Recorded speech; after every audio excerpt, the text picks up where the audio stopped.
from Northeast US, Massachusetts, Ubuntu.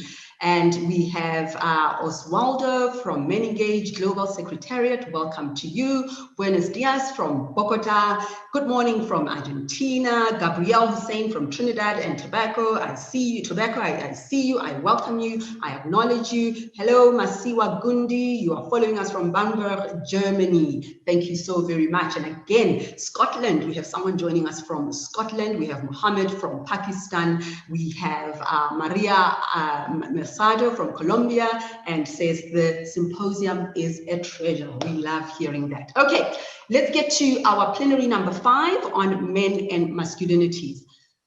This second part of the masculinities plenaries will continue examining how far men and masculinities work has come in terms of commitment, right?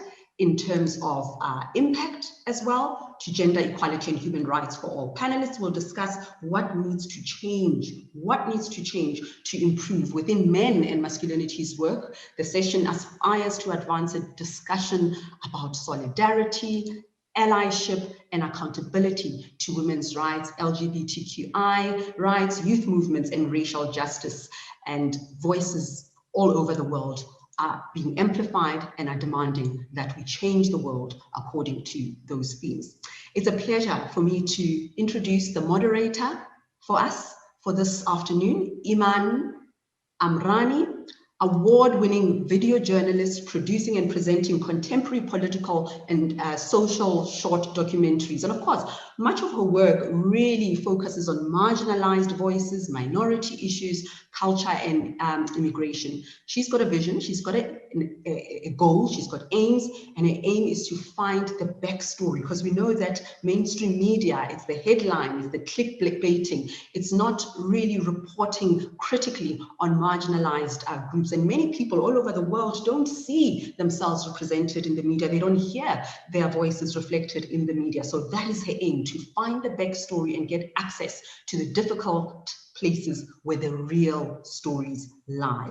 Over to you, Iman. Thank you very much. Thank you for such a lovely introduction. As you can see, I'm in the Guardian offices and there's nobody here at the moment because we're on lockdown. So it's nice to have everybody here and feel like I'm part of something.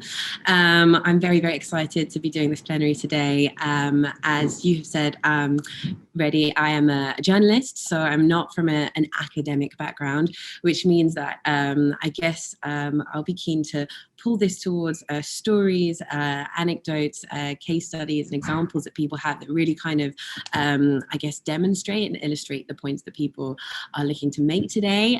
We did have a meeting earlier this week where we discussed how we would go about having this conversation, which I hope will be dynamic. I hope there will be people kind of adding on to what others are saying. And I'm really excited about the panel we've got today. So I will get people to introduce themselves. We have quite a list of people. I think some of them are still going through the technical checks. So let's see, do we have anybody from the panel available with your microphones and cameras? I'm not quite sure who is with me from the, is Anthony there? Or do we have David? I'm not sure. Hello. Hello, hi David. Oh, thank you. Thank you so much, David. And the other people who are on the panel who are in here, if you could switch your microphones on and just say hello so I know who's here, that would be great. Hello. Hi, Jeff. Hi, fantastic. Thanks, Jeff. Jeff, and who else do we have in the rest of you in here at the moment? Hi, morning everyone. I'm Gabrielle Hosein. Hi, thanks, Gabrielle. And the rest of you guys, who do we have here? Can you hear me? Hello, Brigitte. Brigitte in Colombia, thank you very much. Lovely to have you. I think there should be about 3 more people that should be on this call at the moment. Hola, hola. Hola. Hola from Rwanda. From Rwanda. Very nice to have you here, Fidele. Thank you very much. Okay, so I'm going to start with a question which I want each of you to answer, which is basically to explain what it is that made you want to start doing the work that you do. We have people from all around the world with a number of different specialisms, but everybody, focuses on masculinity. So I would like to go through and ask each of you, when you first started doing the work you were doing, what was the kind of world you were living in? What were the motivating factors? What made you want to do the work that you do? And give a little bit of context and background into your areas of research. I guess we could start with Fidele, because you're here on the screen at the moment. Would you like to give us an introduction to yourself and what it is that made you want to do the work you do? Thank you so much, Iman. And yes, I'm Fidele Rutayisire. I'm the Executive Director of the Rwanda Men's Resource Center, known as RWAMREC. And it's a pleasure for us to co-host this global event. So you're asking me, why am I working on this work around men and masculinities? Well, I have many reasons. First of all, I'm working on this work around men and masculinities because of the understanding that our society is very patriarchal. So Africa, Rwanda is very patriarchal, and when we need change, so actually there has to be a gender transformation because we are all affected. So we need to reach a real gender transformation that involves identifying the real change that men need to practice into their own attitude, into their own behaviors, into their own relationships to contribute to gender equality and the wider social justice. So as you know, we are living in a world of oppression, violence, and I, as a man, am also affected. I have been affected, and I'm still being affected, and I am obliged to contribute to a gender-just society which is free of justice, which is free of violence. And I believe that as a man, of course, men have to be involved as agents of change, as champions of change, as partners, as allies, and as clients, of course. So there are many reasons for working with men and boys, and I, as a man, I feel obliged to fight against the injustice because I'm also affected. Thank you very much. Thank you very much. I would like to throw the same question to Brigitte, if possible, please, in Colombia. Would you be able to tell me what it was that made you want to do the work you do and just give a bit of background about what it is that motivates that? Sure, thank you. Thank you very much, and greetings to my colleagues in the panel. Well, I am a biologist and mostly an ecologist loving nature. I've been working for let's say 35, 40 years in environmental issues. And I really love research and education about nature. And the question of what's the role among men and women related to nature, and how nature is reflected in our behaviors, in our thoughts, in our ways of understanding the world, it has become quite a big issue for me. Therefore, as a trans woman, I really think that we need to question how we build our bodies, we build our feelings, our ways to relate to each other, depending on the way we build those categories of the feminine and the masculine, and how we define men and women in our societies. Each society has different attributes to gender issues, but we need to question those attributes to really create more diversity, to really give voice to more people, and to really try to understand what means diversity and biodiversity, and those relations interlinked. So that's kind of my way of thinking today. I'm 57, so it's been a long way. You don't look 57 at all. You're looking amazing. And I have to say, it's, you know, just having even the first two people speak, it's clear that there are so many kind of personal, you know, very kind of invested feelings in the work that everybody is doing. And so that's really important. And it just means that it's even more meaningful. I would like to put this question as well to Gabrielle, please. It's the same question about your motivations and just giving a bit of background as to why you do the work you do. So greetings everyone from Trinidad and Tobago in the Caribbean. The Caribbean since 1986 has had a very well articulated backlash to the gains that women have fought for over hundreds of years, but over the 20th century in particular. And so as I came into the feminist movement in around 1995, I came into the Institute for Gender and Development Studies, where I'm now head, and that the engagement that feminists should have with the idea of transforming masculinities had already been established. And that is because the head of the Institute at the time, Rhoda Reddock, a Caribbean feminist, said we cannot give up the terrain of engaging and transforming masculinities to men, that feminists always have a role to play in making sure that it did not become a space for then reinforcing patriarchy, excluding women, and so on. And so we came into this area of engaging men and masculinities and the transformation around it, not only as part of transforming patriarchy in general and you know, dismantling it, but because we have a role and we have a say and we have a place in this domain. And also because in the Caribbean, union movements, labor movements, so many movements have the long socialist tradition and so on, have always involved collaboration between women and men working together on a wider spectrum of anti-colonial and socialist and labor and other justice issues. And so walking in that tradition where we expect to be allies in struggles and demand that our allies take into account women's issues and also the intersections of race, class, gender, and sexuality are a key legacy for us in the region. And finally, I began to work on this in about 2001, 2002, by creating really creative, participatory, interactive public workshops that could be done in public spaces with a first kind of series called the It Takes Two Revolutionary School, on the idea that it takes two to form a revolution. It just takes two, and we need women and men to be equally committed to that struggle. And so, and that's the story of the IGDS and its legacy as we are continuing it today.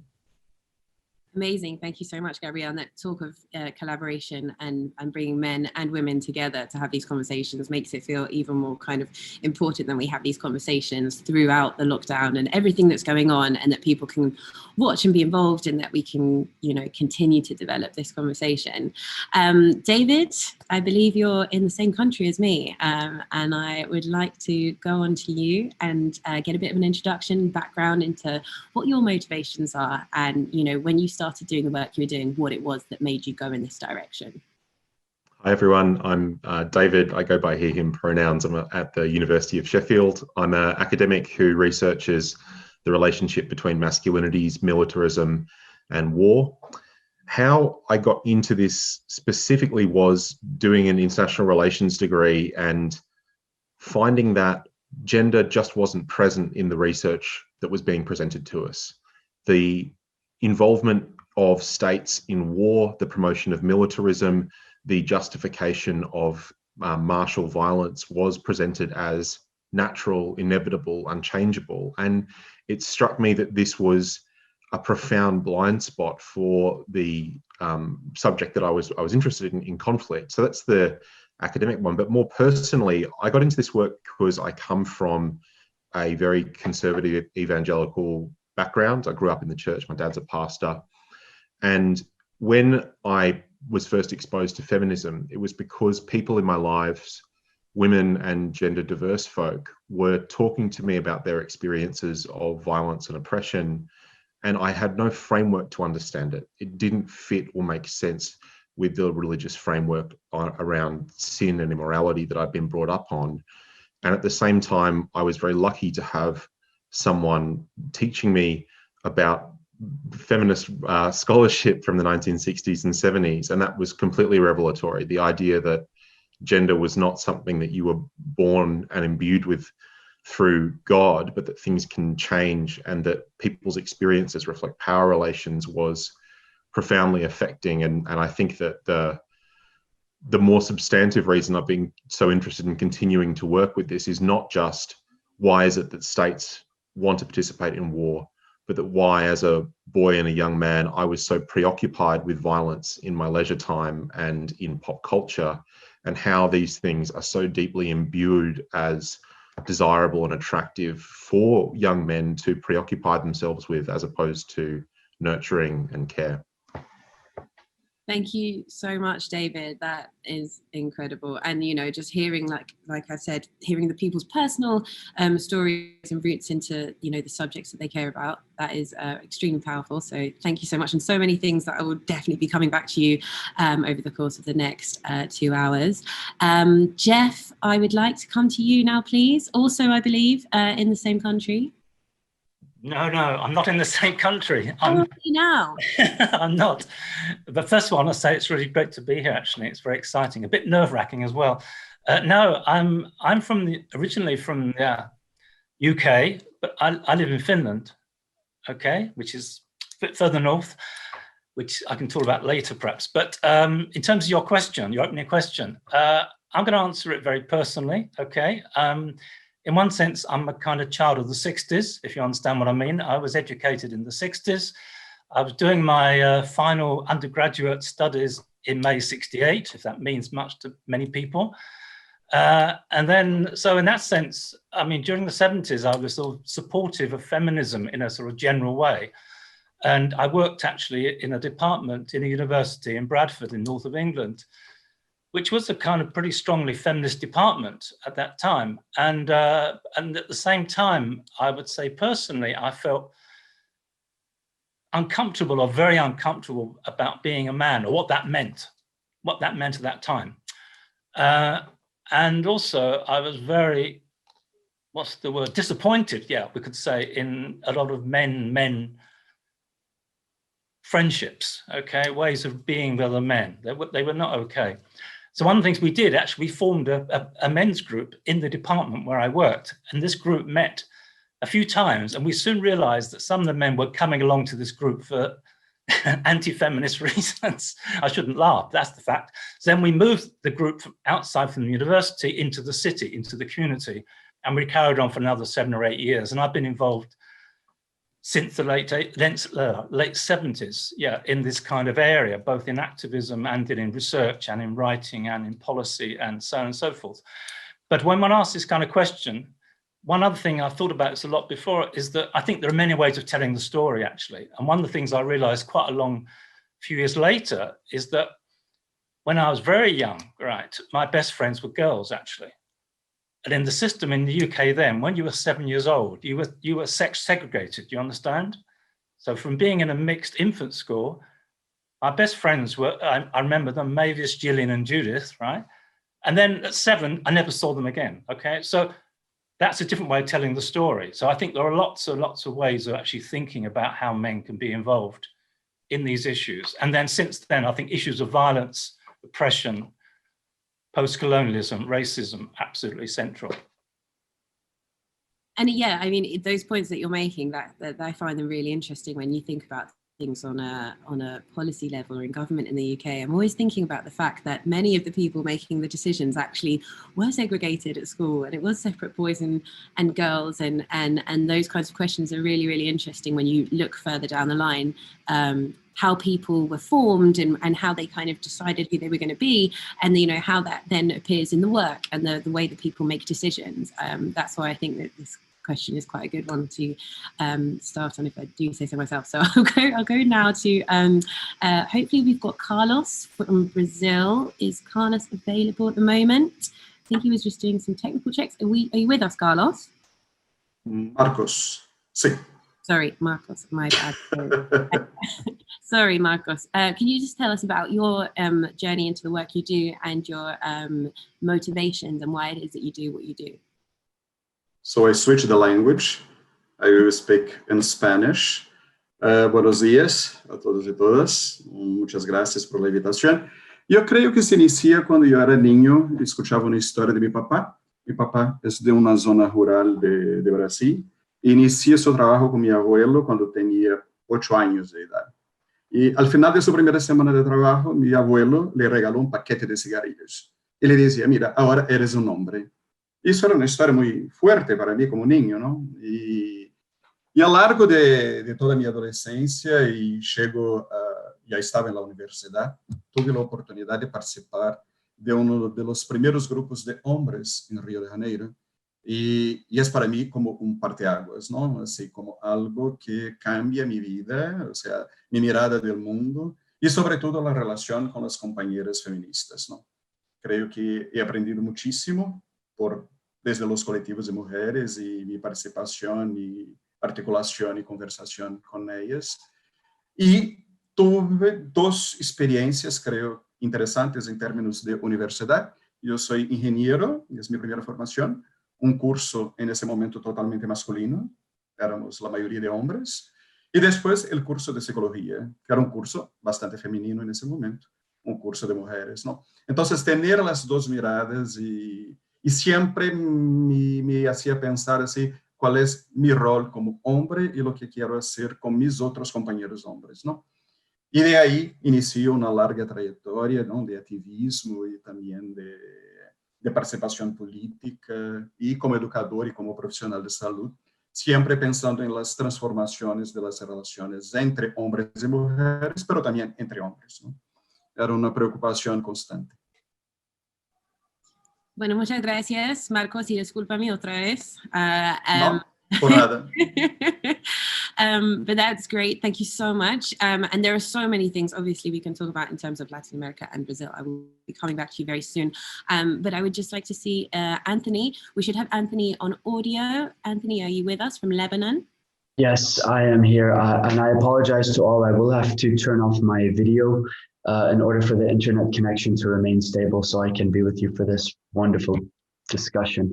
My name is Anthony Keedi. I work for a Lebanese NGO, Abad Resource Center for Gender Equality.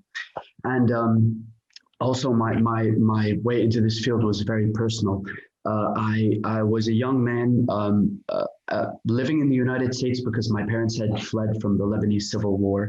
And the way I was raised was very, very benevolent, sexist, but patriarchal.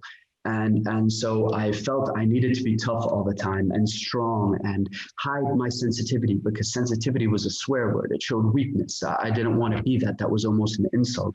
And that's how I lived my life. And I was sadly very good at violence when I would get into fist fights and when I would hang out with bad groups. And this kind of dictated my way forward more into what it meant to be a man from the patriarchal sense. When I got older, I had a very brave girlfriend who told me that when we got into fights, I could be verbally and psychologically abusive. And that really hit me hard. So I started researching the topic, and I was also very focused on psychology, which I later got a degree in. And I realized that so much of the way I had been raised, or my attempts at being a good man, had to do with this very patriarchal notion of what it means to be a man. And it kept me from empathizing with other people. And it kept me performing this role from a very Judith Butlerian perspective that eventually became a knee-jerk reaction where I couldn't even cry or say that I was hurt. Instead, I would get angry, and my anger would spill over to violence. And that affected negatively all of my relationships, familial, friends, and relationships. And I worked on myself, and at some point I felt if I was privileged enough to be able to study that in psychology and find the root causes and how much this patriarchal notion of masculinity was causing me to take away my humanity and treat other people in a less humane fashion. And again, we'll talk later about how much of that connects to the conflict-ridden culture that I come from and how much that is handed down through generational transmission from generation to generation, I felt that I had to do something more, and I got affiliated with Ghida Nani, the director of my current NGO, and in the women's organizations here in Lebanon. And we began seeing how we could work on masculinities, investigate masculinities, and pay it forward in a sense to try to reach other men who were not as privileged as I was to be able to read this in books or to discuss this with other colleagues. And that's kind of what threw me into the work and is the reason behind my passion, because I, almost like a former drug addict wanting to talk to current drug users, I'm a former survivor in the sense of this patriarchal masculinity, which caused me to hurt so many other people. And if we can reach young men now and we can get them to see the error of their ways, we can prevent so many women from being victimized by this privilege and patriarchy, and so many men to become allies and really help everyone realize their humanity together.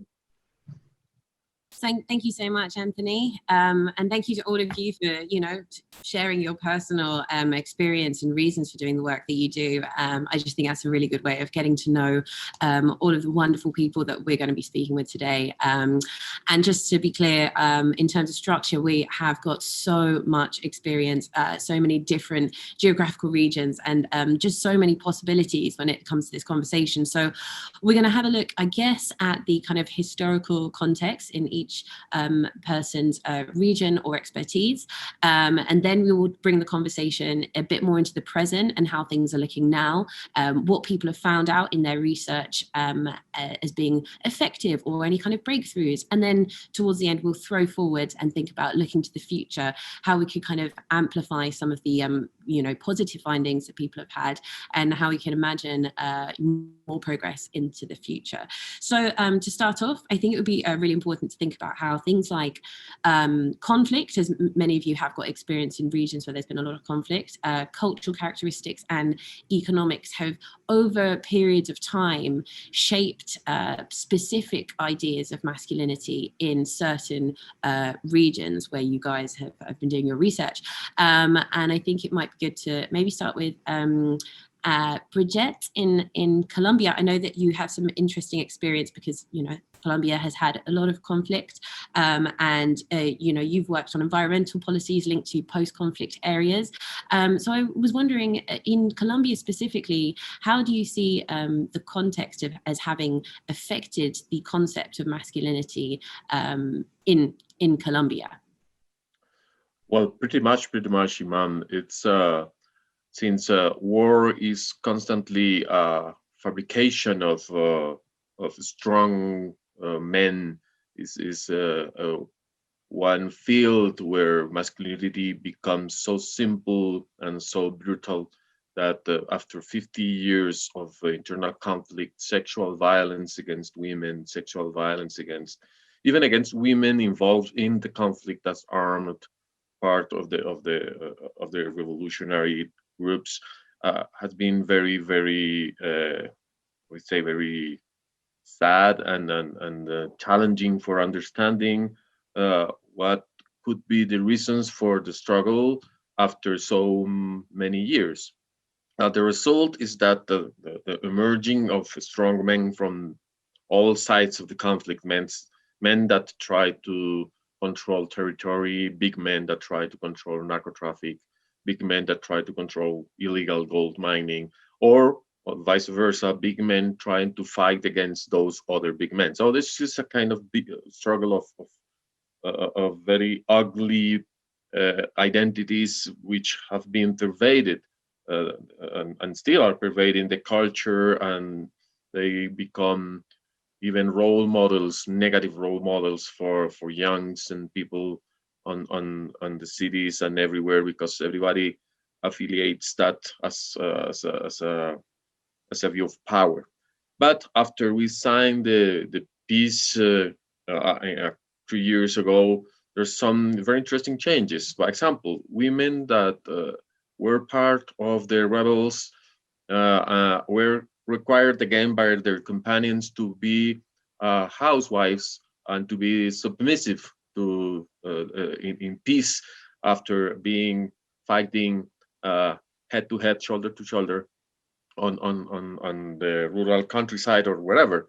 And so those women say, hey, we didn't start a struggle or even a war to keep the things as they were 50 years ago. My mother did, they struggle hardly to feed me, to help me, and I choose to become a strong woman.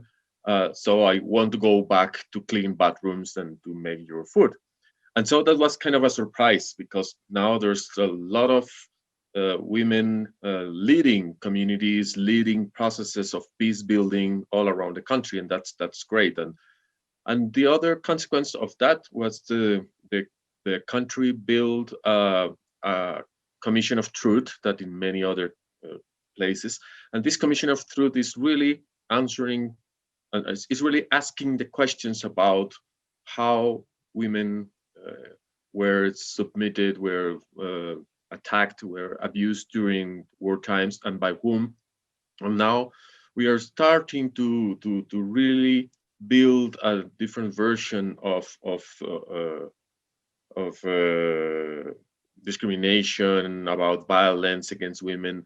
And of course, the picture that is emerging is very ugly. It's very ugly, but we have to face it. And at least we can start to talk about what happened during those 50 years and which part of that story are we now in. Thank you very much. And I'd like to also bring Anthony in here, please, as well, because, you know, being in Lebanon and having a focus on the Middle East, obviously you have experience and understanding of how conflict in that region has also shaped masculinity. You started touching on that when you were speaking. So Anthony, if you wanted to add a few of your thoughts about the context and how many years have affected the image of masculinity in the region that you're in. Sure, absolutely. I mean, Brigitte mentioned them so wonderfully that I'll just maybe add that when we talk about conflict and we talk about the type of militaristic masculinity that becomes very hegemonic and very, very prevalent during conflict, we're talking about a completely power over system, a power where strength, violence, individual power, whether that be money or social power, is valued more than anyone else, because that becomes your sense of security and the sense of security for your community. And so it's culturally and psychologically reinforced when someone acts in that way. And so what happens is the type of masculinity that I had been speaking about earlier that I had learned, it is almost scarily, to use this analogy, on steroids, where violence and influence and power mean everything. And when you look even at I mean, if we want to take a macro look at this, not just talk about how it individually affects the people who live with the constant threat of guns and fighting. And again, in Lebanon, it was a civil war. So from one area that could be predominantly Christian, because a lot of our civil war was based on sectarian divides, driving 5 minutes away from their house would be a very dangerous endeavor where they could be involved in some sort of a skirmish. So when we look at the leaders of the Lebanese civil war, of the different militias, eventually at the end of our civil war, they became our political leaders. So if we want to think also about how that impacts our current views of masculinity, it was only reinforced. The model was given that if you act violently and if you lead other people to act violently, you head militias, you take control of arms and territories, then this will end up in you acquiring more political power, money, and influence in the future. And those political leaders are still in power in Lebanon today. So again, what ends up happening is this proliferation of hyper-violent masculinity, which not only negatively affects everything in the country, but further victimizes women and children who are for the most part, the complete victims of this hypermasculinity violence and all the hidden forms of sexual-based violence and personal violence that they accrue during these times. So again, what you have is a power over system that only reinforces individual power over other people and diminishes power with and how we can all work together peacefully to try to find resolutions for our differences. Rather, how can I topple those who present themselves as obstacles in front of me? Either they're allowed to be subservient or I overpower them. And that becomes the cultural and collective mentality in times of conflict and war. And like you said, this region, not only Lebanon, is still very much in that mindset till today. And just so the other panelists know, feel free to jump in if there is something that you would like to add on. You know, you don't feel like you have to wait to be called upon to speak if you want to add on to somebody else's point. But I think it would be good to take it from here to speak to Fidele, because, you know, we've heard a bit about Colombia, we've spoken a bit about the Middle East, but, you know, Rwanda has got a very specific history when it comes to conflict, and I'd be interested to hear what it is that you think has come to shape concepts of masculinity in the region.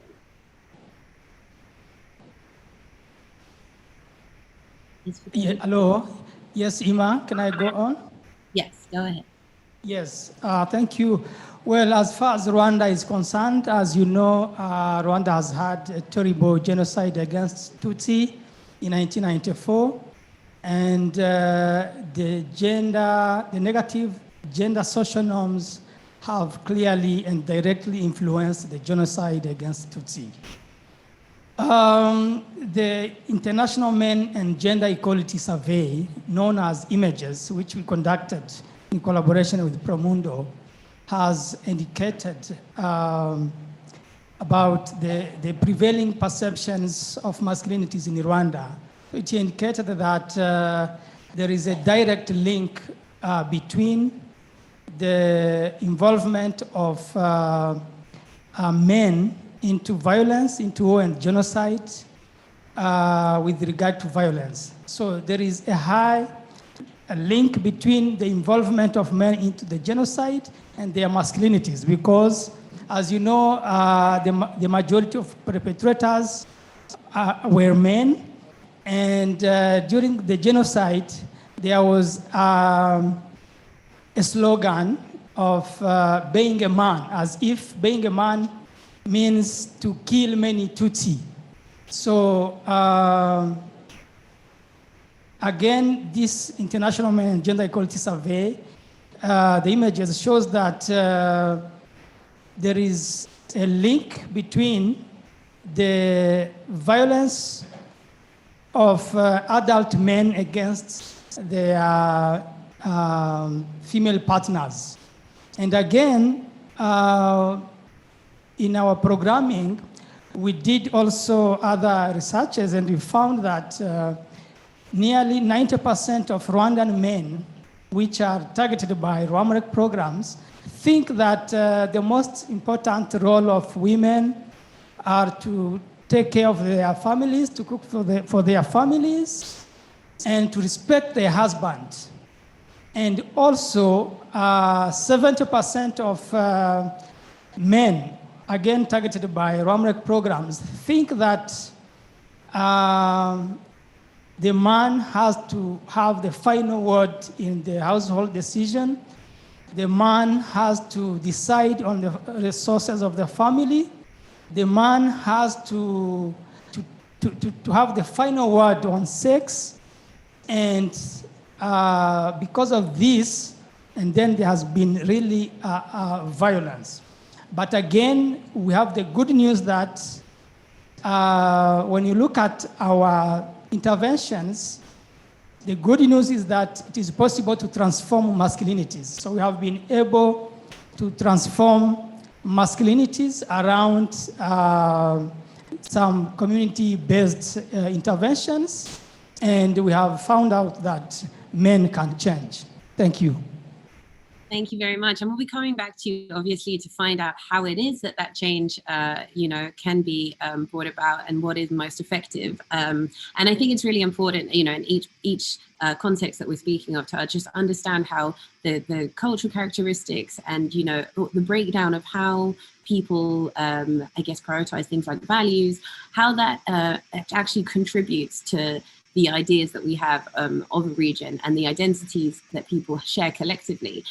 Because I think it's in understanding that that you become aware of where the most effective ways are of breaking through and creating effective change that people want to listen to. So I would probably like to throw this to Marcos and just see, what would you say, maybe speaking specifically about Brazil, but what would you say are contributing factors over the past decades where you've been doing your work, where you've kind of said, oh, this is you know, what is directly contributing to the issues around masculinity that we see? Bien, creo que en los últimos 25 años hemos visto algunos avances importantes en términos de políticas públicas, no solamente en Brasil, pero también en otros países de América Latina, pero también hemos asistido al crecimiento, sobre todo en la última década, de una agenda extremadamente conservadora, de fuerzas conservadoras neoliberales, de valoración de una masculinidad dominante, de valoración de un único modelo de familia, ¿no? La agenda familista también ahí está, con bastante fuerza. Y aunque mucha gente dice que eso tiene que ver solamente con la religión, yo creo que no. Yo creo que va más allá. O sea, creo que hay un aspecto de fundamentalismo religioso, pero no es la única cosa que explica el avance de esas fuerzas conservadoras, como hemos visto. Brasil es un ejemplo, ¿no? O sea, tenemos un líder, un presidente que claramente es machista, misógino, homofóbico, transfóbico, racista, y que se nega a ver los avances de la ciencia, de los últimos años de las políticas públicas. Y creo que ese avance de una agenda antigénero, de una agenda antifeminismo, antiderechos, es algo con que tenemos que manejar, y sobre todo desde la perspectiva de las organizaciones y grupos que trabajan con hombres, tiene un rol importantísimo, ¿no? Esa alianza con otras agendas y con otros grupos me parece extremadamente relevante en ese momento. O sea, siempre ha sido relevante, pero creo que en ese momento mucho más, ¿no? Y es una cosa que pasa por varios países de América Latina, no solo América Latina también, ¿no? O sea, de América del Norte, de Europa y de otras partes del mundo. Pero creo que en América Latina eso ha tenido una fuerza y de alguna manera lograron posiciones muy importantes en términos políticos, y que tenemos ahí que valorar, pensar estrategias, ¿no? Si por un lado asistimos, por supuesto, avances en términos de derechos, sobre todo en la primera década del siglo XXI, logramos entender que estos derechos no son perennes, ¿no? No son permanentes, y que hay una disputa constante en términos de los derechos y de los avances, ¿no? Y tenemos que estar ahí preparados para las respuestas.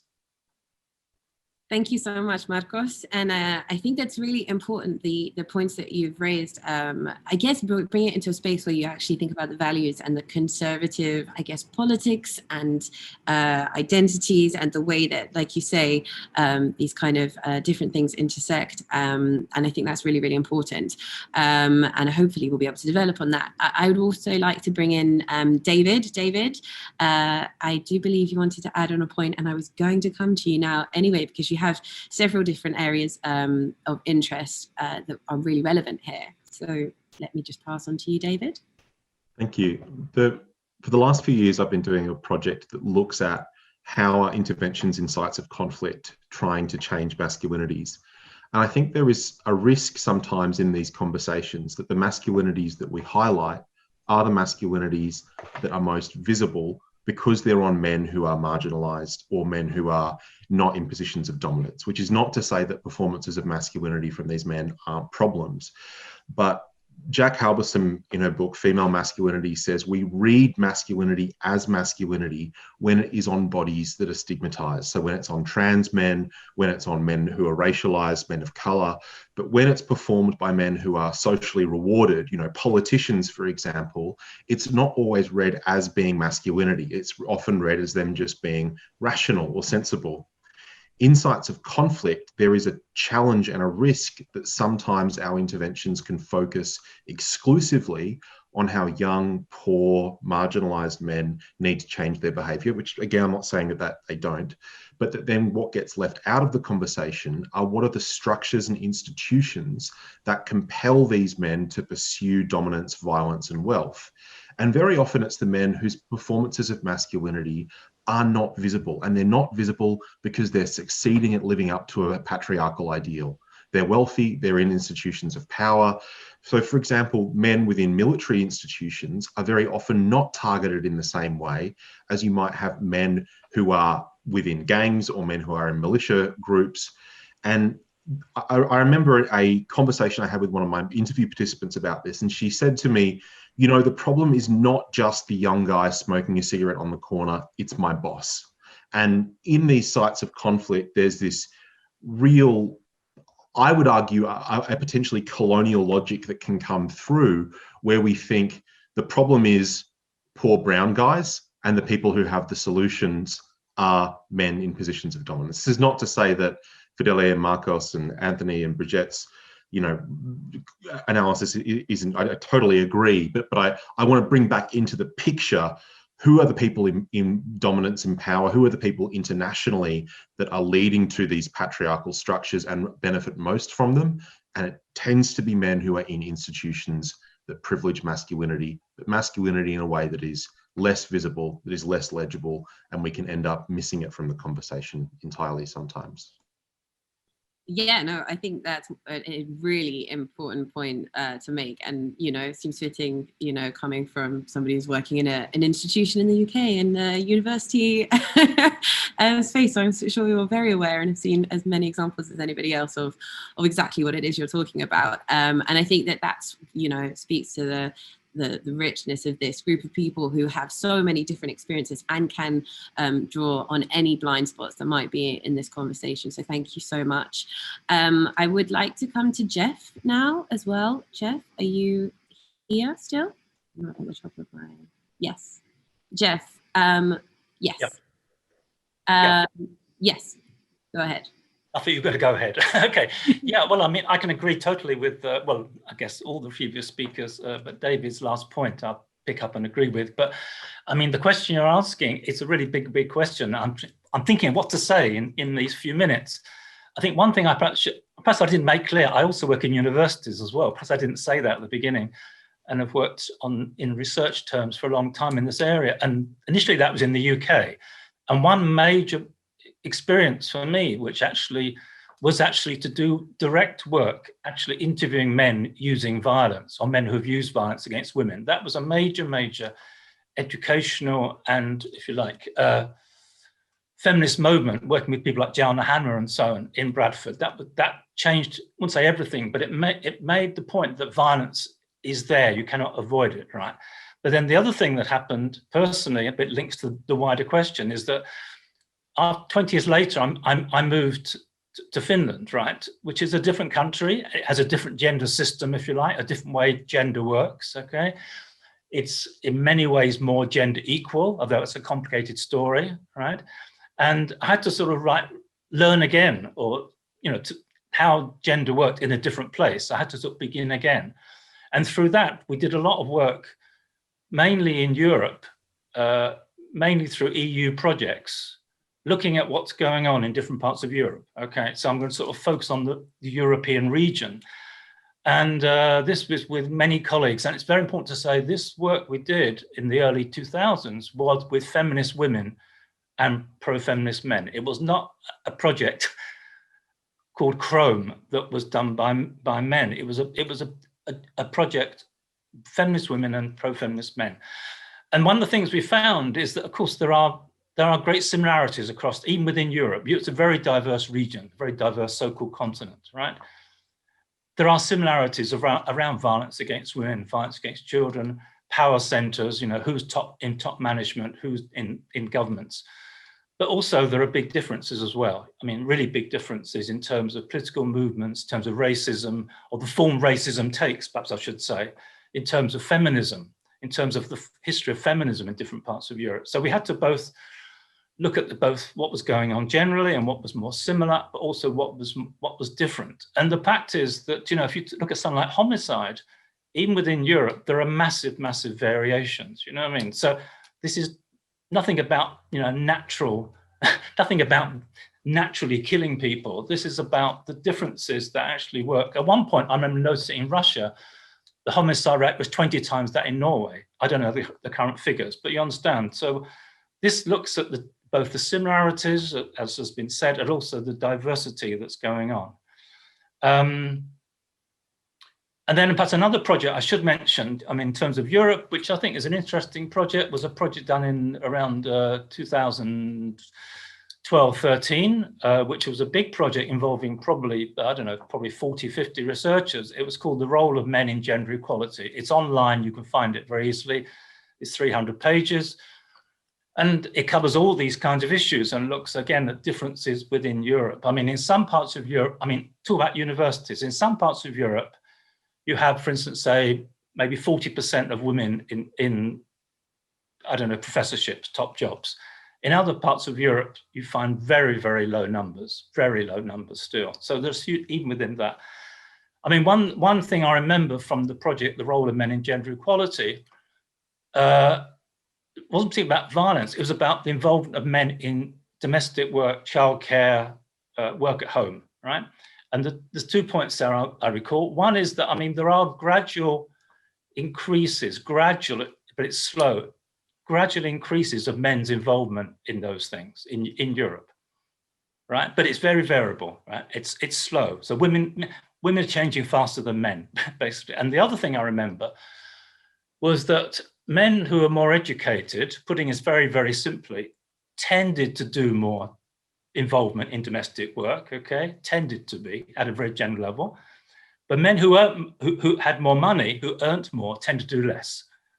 Okay, so you really have a contradiction, so to speak, if you understand. So it's not just as if there's one kind of masculinity. The other thing I'll say, and I'll shut up for a moment, is that when we did this first project called Chrome in the early 2000s, we actually didn't use the word masculinity, actually, because it meant different things totally in different parts, even within Europe. And we talked about men's practices, individual practices and collective practices, because masculinity in, I don't know, what should I say, Serbia was different to masculinity in Ireland. So we didn't use that term. It was confusing.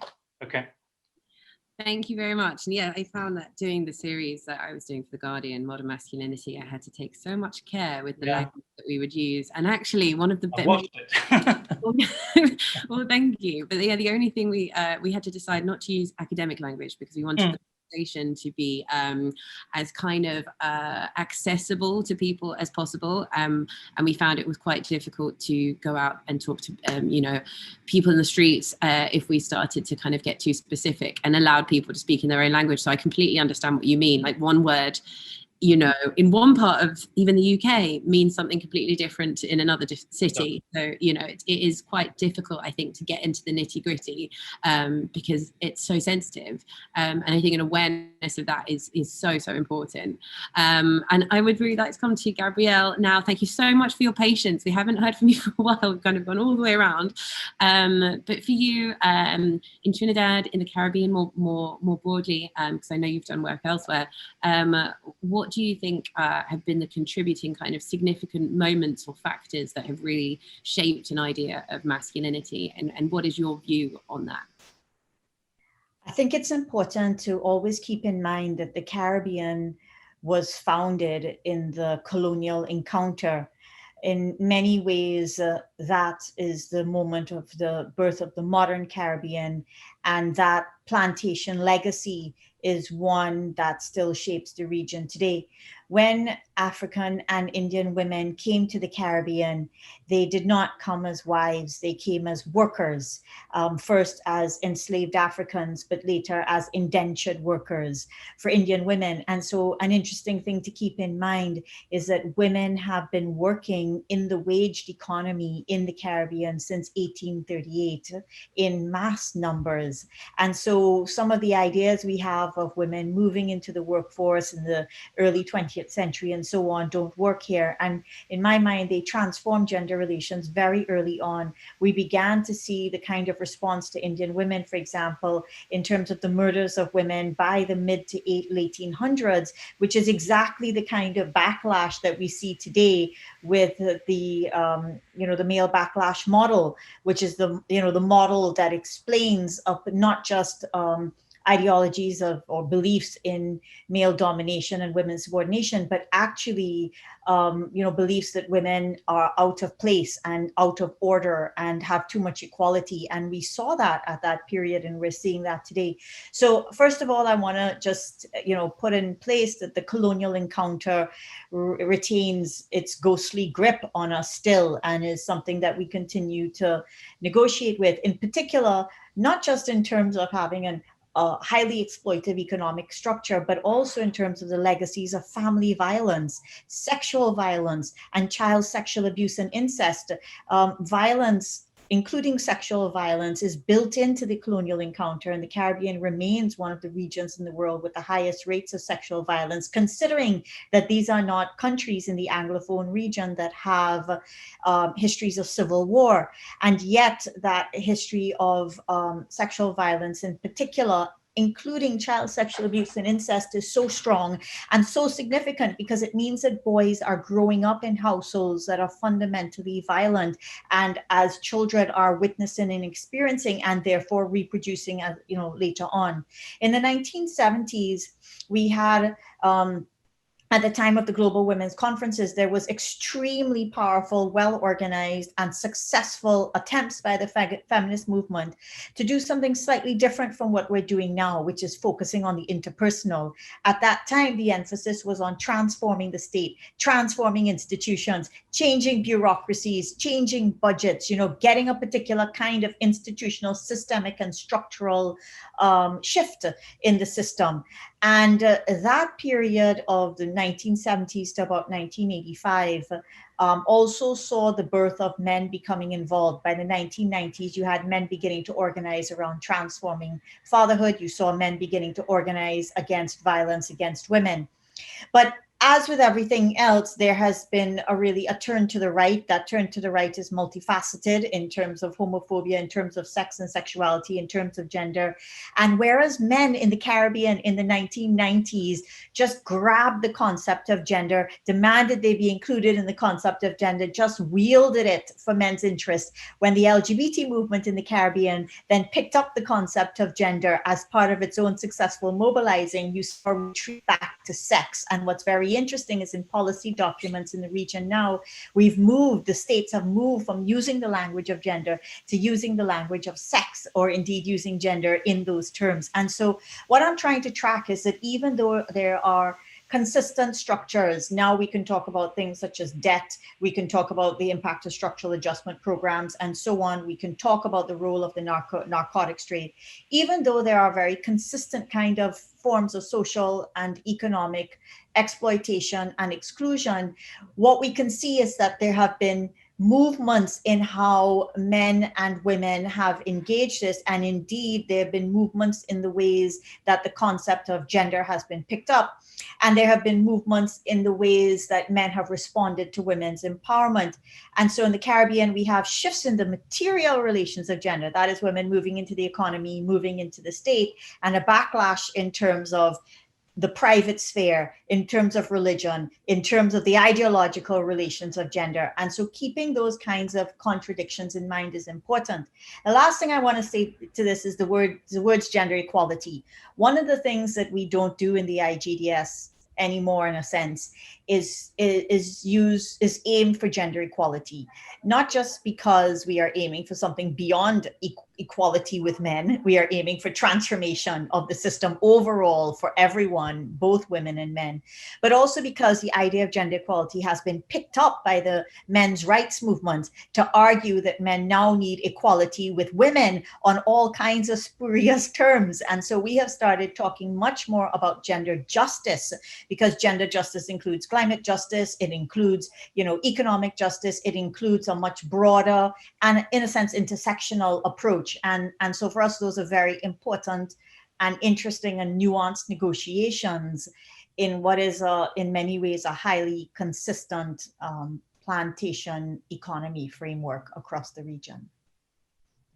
Thank you so much. That was fantastic. I mean, blown away. So many points there that I will definitely be returning to. Thank you so much. And I think that we've done a brief intro into everybody's, regional expertise. And I would like to move into, the actual findings that people are trying to, I guess, build on and put a spotlight on looking forward. And I also want to answer some of the questions that people are sending in. I've got a list here, and some of them are more specifically directed at certain people. So the first question I'm going to ask, this is from Sylvie, and Sylvie says, hi, I would like to ask something to the men in this meeting. And that question is, how does women's contribution to the work with masculinity, how is women's contribution to work with masculinity is useful for them, and how is that attempt of contribution, how that attempt of contribution may stunt or not fit well with the work these men do with other men? Thanks. So I guess that question is asking, working with other men, how do you view women's contribution to your work and the conversation? How helpful is it? Does it, provide any kind of challenges? Would anybody like to jump on that question? Does anybody feel like they have something they would like to say to that?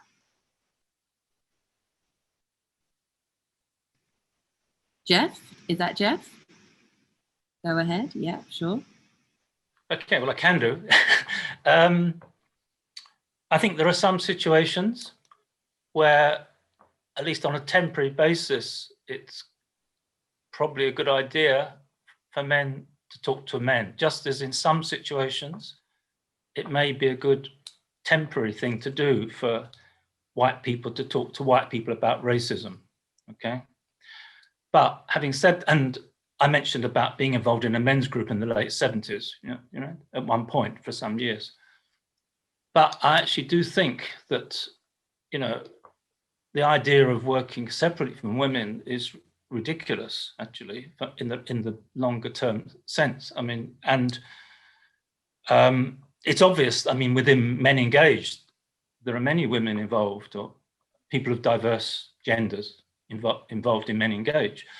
But in terms of academically, because that's what I do for my paid work at least, I mean, I think it's extremely important that the studies on men and masculinities, critical studies on men and masculinities, are not seen as men's area or space, but actually I see it as and it's perhaps an important distinction in English between field and subfield. I see it as a subfield of women's gender and queer studies. It's not like a separate area. There are some people who want to promote a separate area, but I mean, basically, I mean, I work, I would say, all the time with women and diverse genders. I mean, so I think this is absolutely fundamental, and it's about learning from feminist theory, queer theory, other kinds of critical gender theory, anti-racist theory. It's not about a separate, to me, that's fundamental. And I really oppose the idea of this sort of men working with men, or only with men working with only men, if that makes, or boys.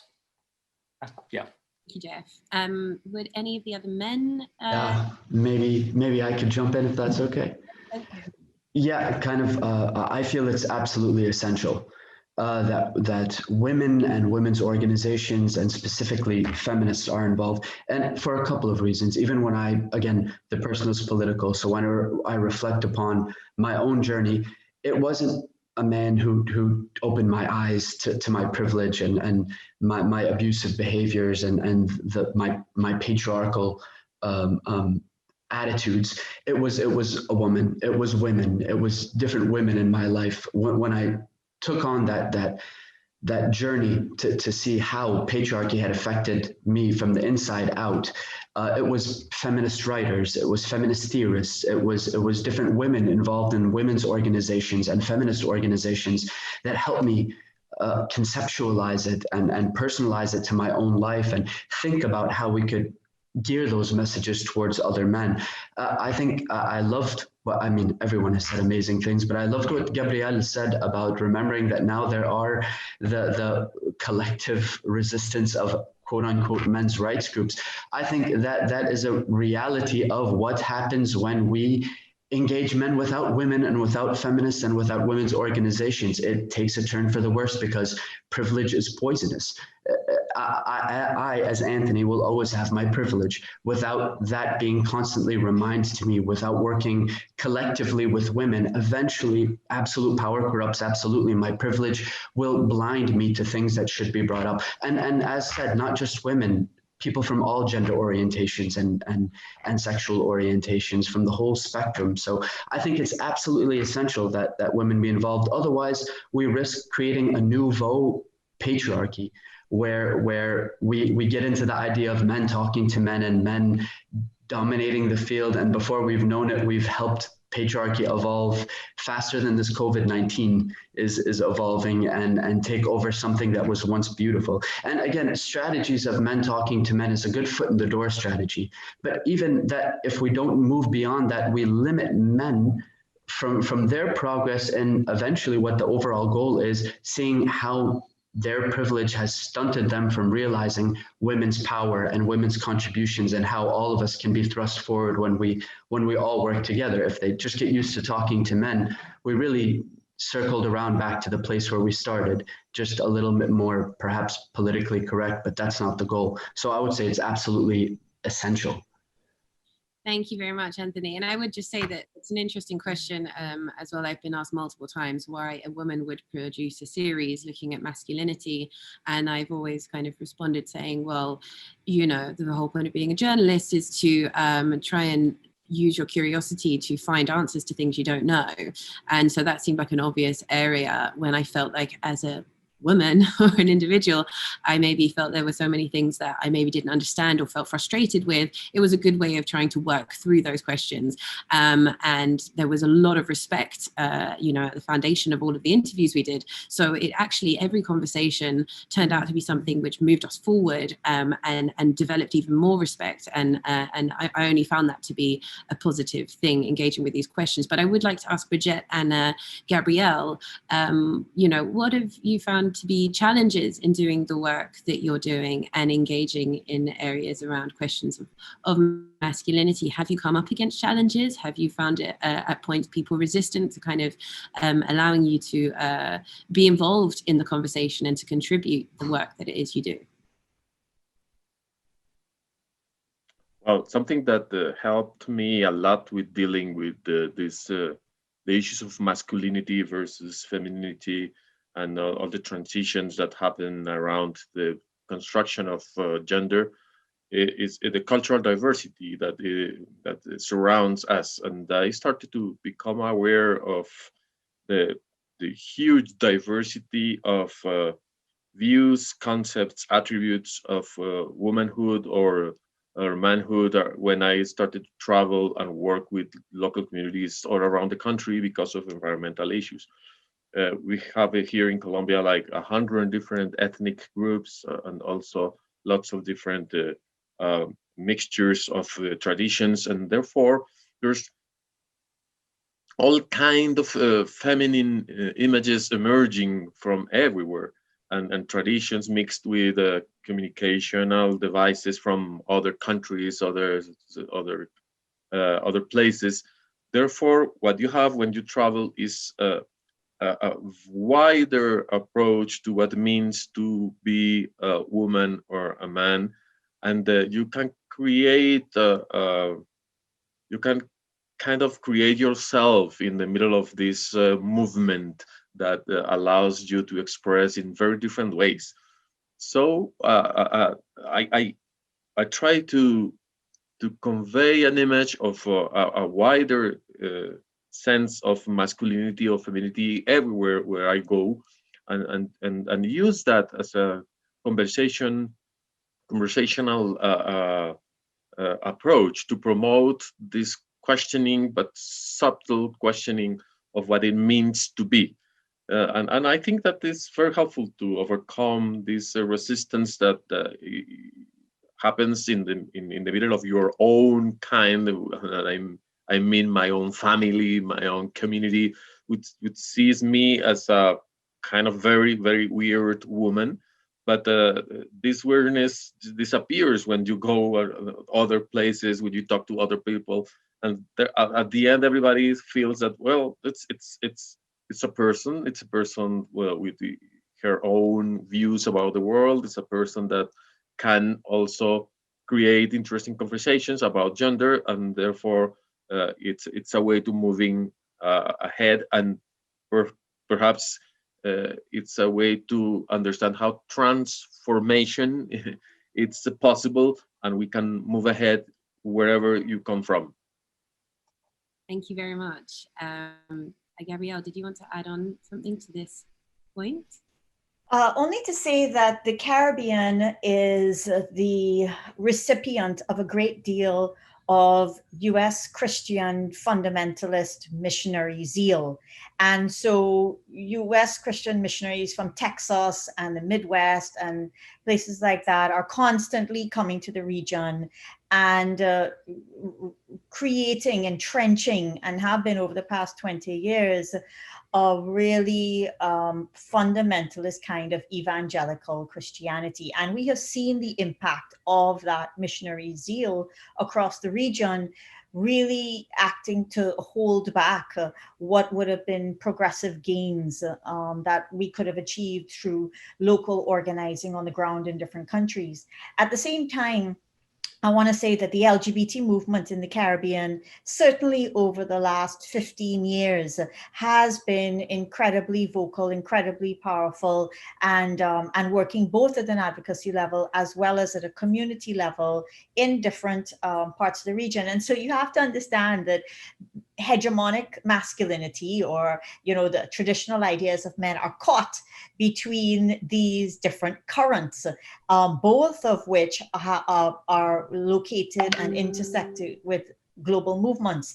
And so in a sense, the retreat to putting women back in a certain place, or at least in a manageable place, or in a place that's not too powerful, becomes part of a strategy of coping, in my opinion, amongst other things. As well, what we've seen is that there has been such success in mainstreaming, if you want to use that word, feminist language, notions of gender equality, notions of women's rights, that we've seen the patriarchal appropriation of those words, basically the appropriation of feminist concepts without feminist content.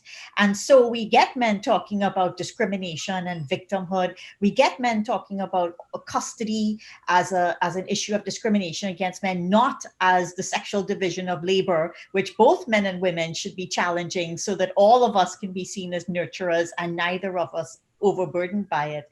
And so we have also seen, therefore, an attempt to take the domain, the language and the words that we have created to name the kinds of injustices we're challenging and the justice we are seeking, been appropriated and used against us, not only by men's rights groups, but also by the state in many ways, to its inclusion,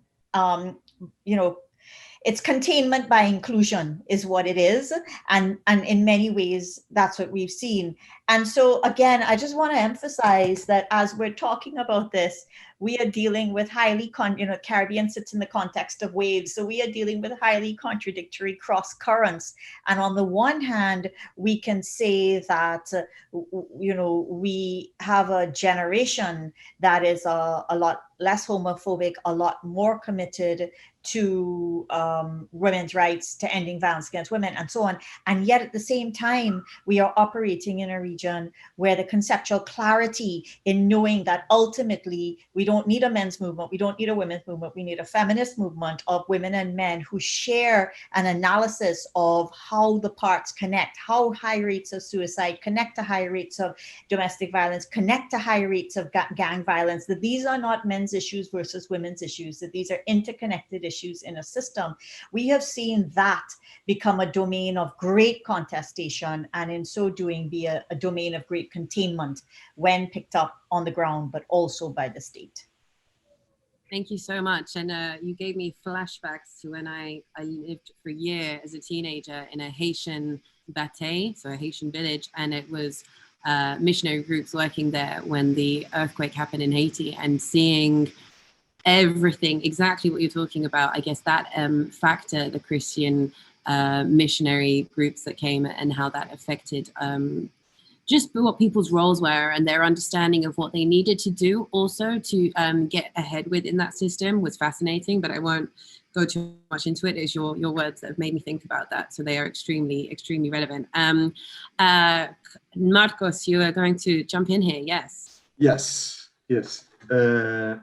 Bien, totalmente de acuerdo, o sea, que desde mi experiencia, como decía al inicio, el aprendizaje con las compañeras, ¿no? Mujeres feministas de las organizaciones en Brasil ha sido genial, fantástico, no solamente para mí personalmente, pero también para el desarrollo de los trabajos con hombres en Brasil. Yo creo que debemos mucho a ellas, no solamente por todo el aporte teórico, político sobre todo, ¿no? De hablar sobre las desigualdades, de hablar sobre los privilegios, como decía Anthony. Creo que isso todavía sigue siendo un tema para los hombres, ¿no? Pensar en sus propios privilegios, de alguna manera muchas veces tan naturalizado que no logran ver que tienen privilegios, ¿no? Incluso en situaciones de vulnerabilidad social. O sea, yo tengo trabajado bastante con grupos de jóvenes negros, negras en Brasil y en algunos momentos todos están de acuerdo con el tema del racismo, pero ellas siempre apuntan con el tema de las desigualdades de género, ¿no? Y todo el tema de la violencia contra las mujeres y contra las niñas negras como un tema bastante importante. Por supuesto, no solamente con mujeres negras, con todas las mujeres, pero en el contexto del racismo, los privilegios de género no están con ellas, están en su mayoría con los hombres, ¿no? Entonces creo que eso es un tema bastante importante. Y por supuesto, creo que no solamente en Brasil, pero también en otros países de América Latina, todo lo que aprendemos del feminismo latinoamericano, del black feminism, del feminismo negro, que cada vez más tiene una entrada no solamente en el mundo académico, pero sobre todo en el mundo de los activismos. Y creo que ahí, totalmente de acuerdo con Gabrielle, que no es men's issues versus women's issues, pero todos juntos, ¿no? Por esa transformación social, que por supuesto no es fácil, que por supuesto no hay una receta clara, pero eso va a depender de cada contexto. Pero soy muy esperanzoso, sobre todo de las nuevas generaciones, ¿no? O sea, de todo que hemos aprendido hasta el momento y todo que las nuevas generaciones, lo que la juventud puede traer ahí de cambio y de transformación. Yes, no, exactly. It does feel like there is a lot of, I guess, energy and hope around young people and the next generations and hoping that moving forward, especially in the time that we're in when there are so many uncertainties, that hopefully they are going to pull us somewhere better, hopefully with the learnings that you guys are talking about. I wanted to take this to Fidele and ask you specifically talking about the now and how to kind of bring about the learnings and shape things for the future. What have you found in your work to be effective when working with men and boys in Rwanda? What kind of approaches do you think have an effective way of cutting through? Very much, Ima. That's a great question. In Rwanda, we have good result about transforming masculinities. So I'm going to give you 2 examples of successful interventions. One is called Indashikirwa. Indashikirwa is a Kinyarwanda word which means agent of change. Indashikirwa is a community-level gender-based violence prevention that has reduced intimate partner violence through couples curriculum training, through community activism, through women's safe space and opinion leaders engagement. So Indashikirwa has reduced physical intimate partner violence by 55%. So this has really been a success. And now we are working to scale it up together with partners, including the government. The second example of a successful intervention is called Bandebereho. Bandebereho is also a Kinyarwanda word, which means role model.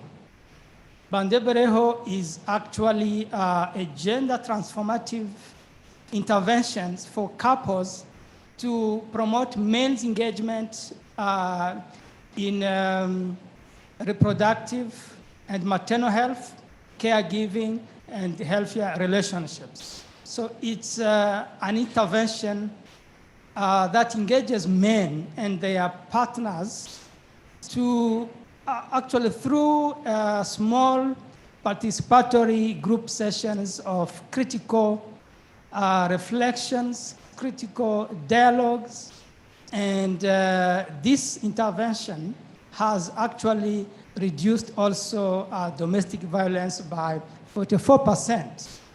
And the reasons behind this success are actually threefold. One is that when we want to have a sustainable intervention around transforming masculinities, we need to work through and with existing government structures. So in Rwanda, we have been able to work through and with government structures, including what we call family evening dialogues, community health programs, but also with schools. Another reason behind that success is also to ensure institutionalization. So we have learned that it is very important to include the gender transformative programs in the local government action plans, but also performance contract. And we have also learned that it is fundamental to work with women's rights organizations, because in Rwanda, we are very happy to be backed by women's movement, including Profame Twese Hamwe, which is a powerful umbrella organizations, which includes 53 women's rights organizations. And we are very happy to be its member. And we have learned that we cannot achieve a sustainable transformation if we don't really work closely, if we don't work hand in hand with the women's rights movement. Thank you very much.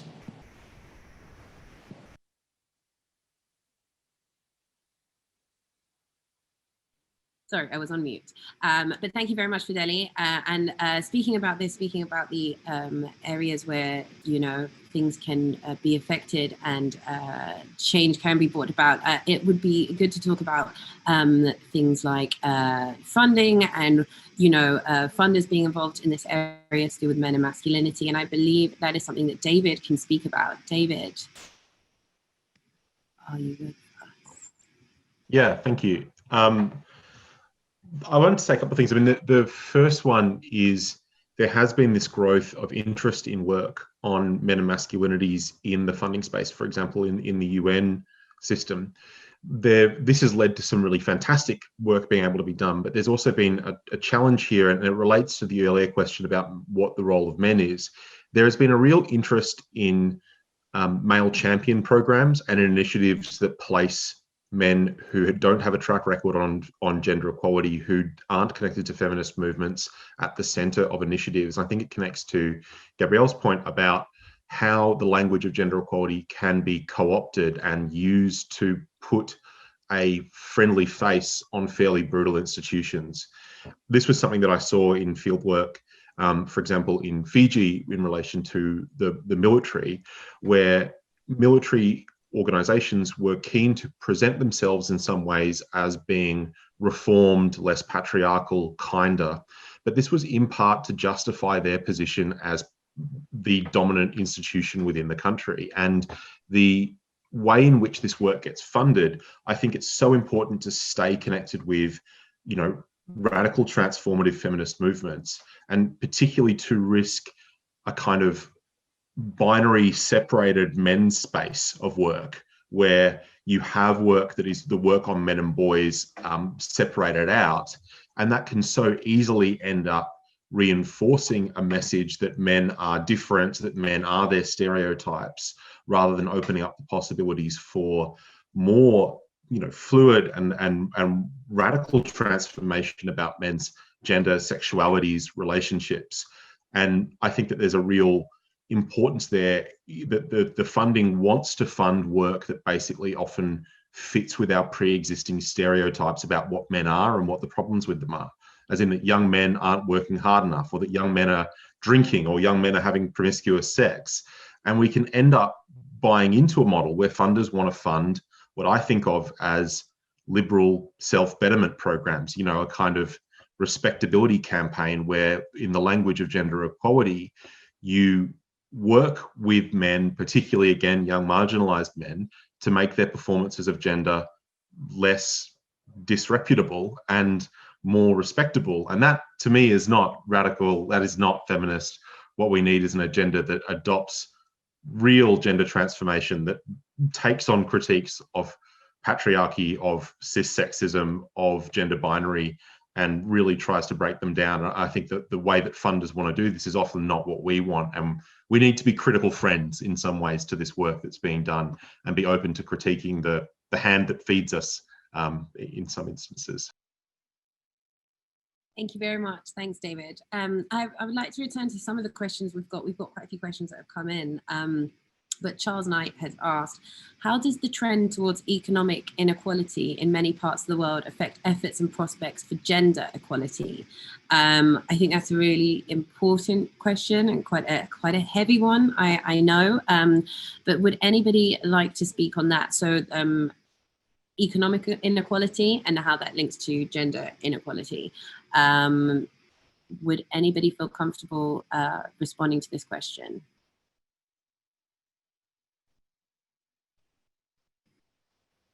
Brigitte, was that? Just to start, because it's really a complex question, but there are many ways that the state is trying to address this situation, and some are useful and some are part of that backlash. For example, the creation of funds to promote women entrepreneurship.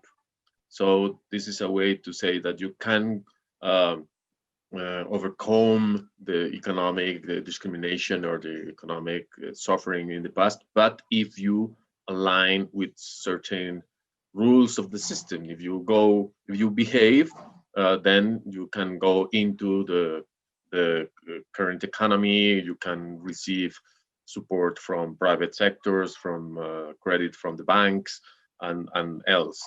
And this is I think two sides, two edges of the same kind, because that will create additional burdens to some women that want to be able to go into that proposal. Then there's other specific types of upheaving of the quality of women's lives, such as promoting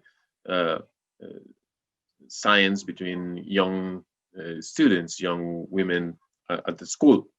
So there's lots of programs promoting science for creating engineers, women engineers, or women mathematicians, or women scientists.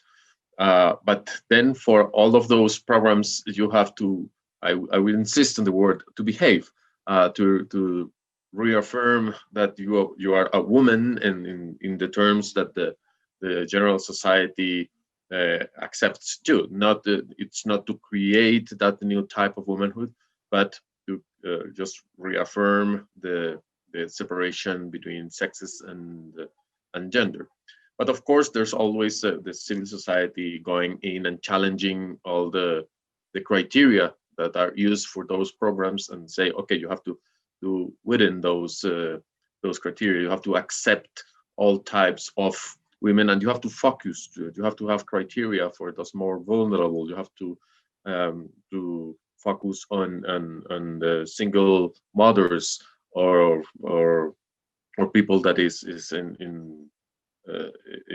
more vulnerable in terms of climate change or whatever. So I think this is the liberal state can do some things, but still needs the pressure of civil society to keep a wider perspective on women's equity. Thank you, Brigitte, thank you. And Gabrielle, were you going to weigh in here? So in the Caribbean, as in much of the world, women have been entering tertiary education in higher numbers for at least 20 years. And so across the University of the West Indies, the numbers are 60% women and around 35 to 40% male students. And we have to ask ourselves very serious questions about what does that say for the capacity of men and women to support families, to share the responsibilities for provision, to be able to communicate well, to be able to see themselves as allies with particular kinds of visions for the region. And I think, you know, we had heard a lot of backlash about that for a long time. How will women find husbands, principally, and what about women taking over? But we were missing something really important, which is that the dropout of boys in education, and we know educational systems can be highly exclusionary and alienating to begin with, but the dropout has severe implications for the capacity of men and boys to be able to access an income in the legal labor market, and will therefore lead to an increase in the men's participation in the informal sector as well as in the illegal economy, which not only, you know, exacerbates their own insecurity, but exacerbates the insecurity of their communities and their families as well.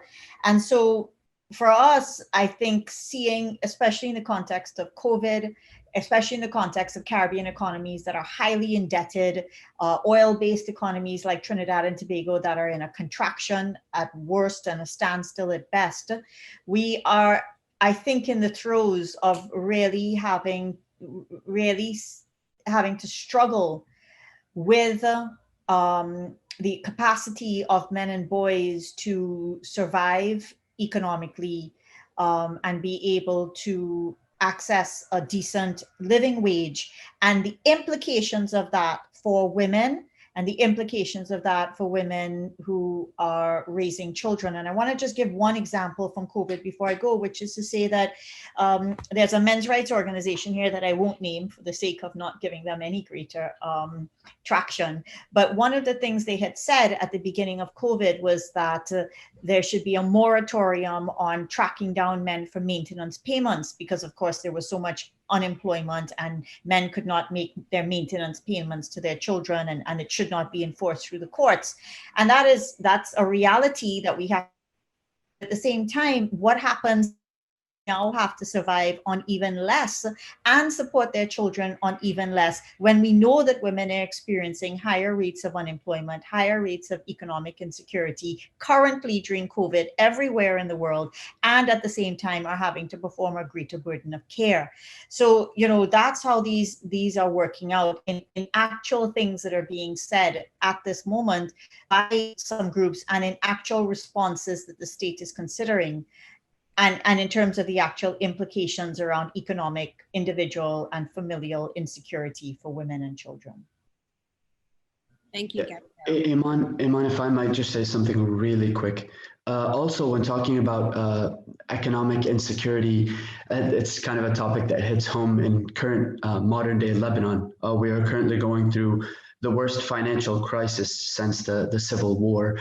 And it begs one to think of how people who have money, people in power, use that power and use economic sanctions, use economic insecurity in order to put pressure on especially the most marginalized people, that create a stress that allows them to buy in to venues outside of those pressures and stress that reinforce the patriarchal systems.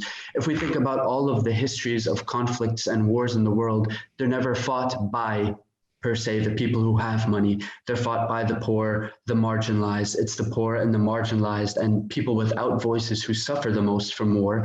And even when we talk about social initiatives, that they create this false reality that the taxes that are being taken for initiatives for social rights, equality, sexism, combating racism, is depleting people economically in a time where they're stressed, without mentioning defense budgeting, without mentioning how that is reinforced and taken back to a capitalist system where the rich are controlling most of the resources. So again, kind of zooming out, kind of seeing how the economic sanctions and economic insecurity is used almost as a checkmate move in order to pressure people to buy in more to something that is already hegemonic and normalized.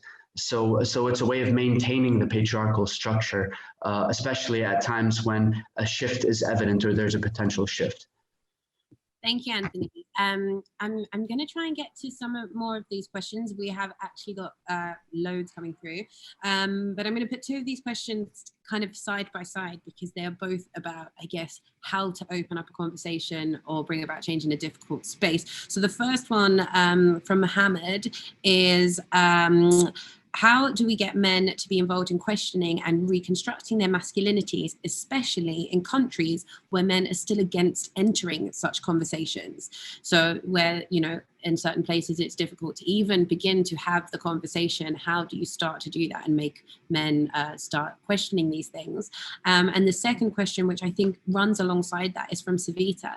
And it is, challenging and helping individuals to change is important, but patriarchy sustains through the institutions it has created and nurtured.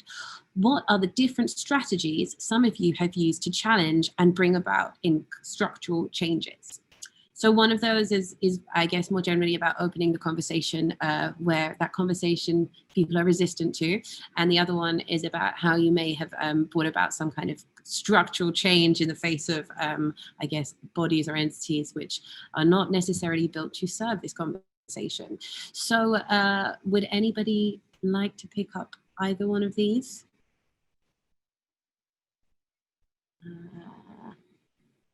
I can say a little bit briefly. Thank you. We've been experimenting at the Institute for Gender and Development Studies with popular, creative, interactive, fun strategies for engaging women, men, boys, and girls in rethinking and transforming masculinities, and, you know, and seeing the connections with the larger feminist struggle to destroy patriarchy and its intersections with other inequalities. And so, just to give you 3 examples, we do this workshop called Red Card Rape Culture, when, you know, talking about consent, but, you know, the larger issues. And one of the things we do is we distribute red, yellow, and green cards around the room. And as we read statements, we get whoever's in the room, and we try to do this with you know, with groups of men as well, to kind of show, you know, red card means they disagree, green means they agree. And one of the ways we do this is so that in putting up, you know, the red card to say you agree or disagree, men and boys are able to see how they feel, different of them feel around the room, how many feel like them, how many don't feel like them, are able to identify others who may feel differently, and so on. And to recognize there's diversity in how men and boys may be thinking about this. There might also be some trends, and to shape the conversation about that. And so we use that as a highly participatory methodology. We have also developed some Caribbean Men Can messaging. I've put the Caribbean Can messaging in the chat with the link to the IGDS Facebook page. And so you can pull it up, please distribute it everywhere, please use it however you choose.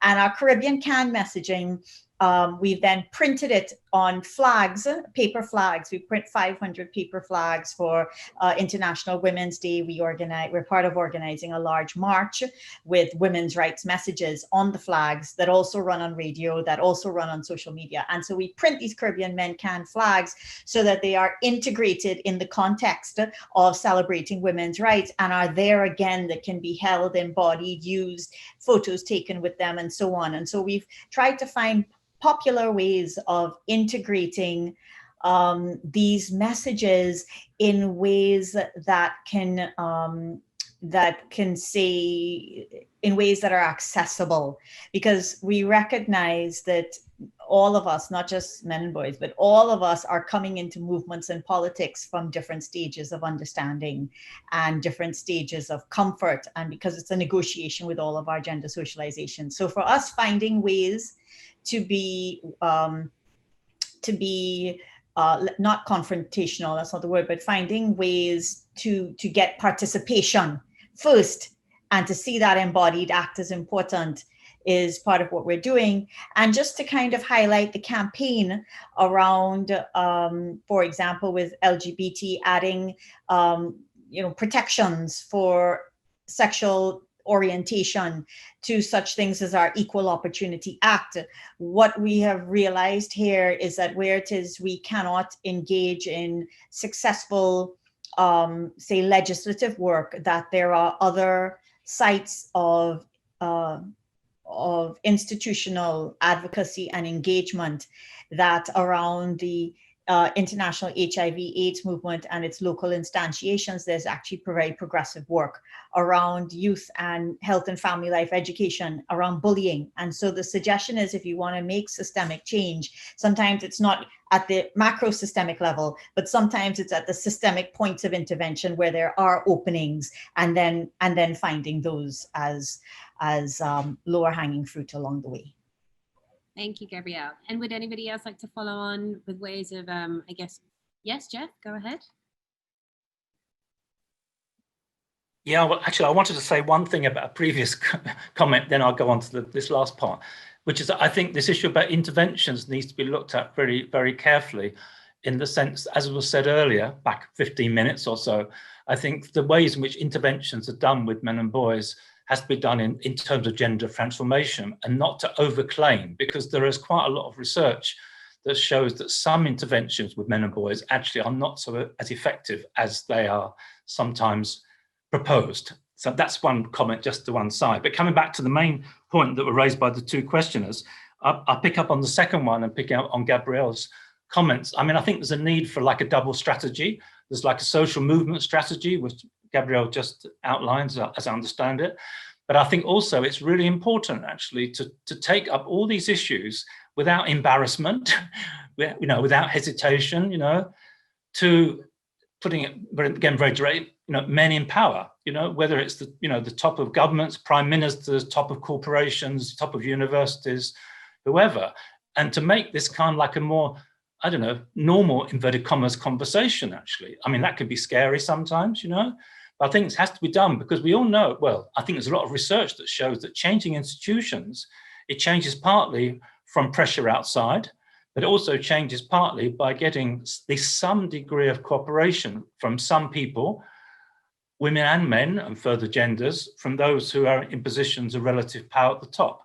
And I think trying to actually engage with this, I mean, it's very difficult, it actually is a bit of a different way of operating in some respects, without just simply going mainstream and forgetting all the politics. It also, I think, involves, and something which I want to mention now at some point, it also involves engaging with men who are probably a bit older, because in most institutions, actually, it's men of middle years or a bit older who actually are probably the dominant group, and how to actually get to them I think is a real challenge. I think David referred to sort of something very similar earlier, back an hour ago. So I think this sort of double strategy, I think, has to be taken very seriously. And also, of course, obviously allying with other social movements, LGBTIQ movements, anti-corruption movements, I think is a really important angle, actually, anti-racist movements and so on. But I think, and environmental, we haven't discussed environment that much, actually, environmental movements and so on. So I think this is one way and it perhaps involves a slightly different kind of politics to the way in which some aspects of Men and Masculinities' work have operated so far. It's not easy. It involves perhaps, sometimes even wearing a tie. I don't do that usually, but I have done in the past occasionally for certain reasons. If you understand, that's the thing I'd want to convey. Thank you very much. I really appreciate it. I appreciate the question as well. I think that it is an important one. And even as a journalist, you have to realize that in order to do the things that I have to do on camera, I have to try and meet people at their level of conversation in order to just start the conversation. And once the conversation has begun and you've developed a trust and an understanding and an idea of what it is that you're there for, what your purpose is, I do think that that is a really, really important thing, just in order to get things off the ground. And yes, like the question was asking about opening a dialogue. There are... ¿Puedo agregar una cosa? Sí. Perdón. Sí. Y también sobre el tema anterior, que creo que el tema de la producción económica, ¿no? Y de los efectos que hay, ¿no? En la igualdad de género, ya son claros y no son estudiados de diversas maneras.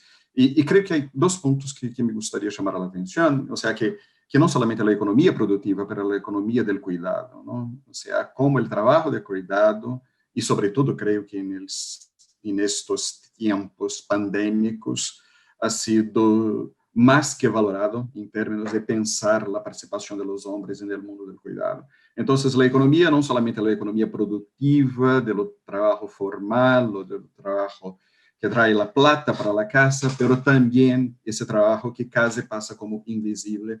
Creo que es un punto que hay que llamar la atención bastante, ¿no? Y por supuesto, tenemos ahí un mundo de la precarización del trabajo, sobre todo en sociedades neoliberales. El trabajo es un pilar estructurante de la formación de los hombres, en su gran mayoría, ¿no? Para tener ese rol de proveedor, y cuando no hay eso, eso trae un sinnúmero de crisis, un sinnúmero de cuestiones que creo que tenemos que mirar con más atención.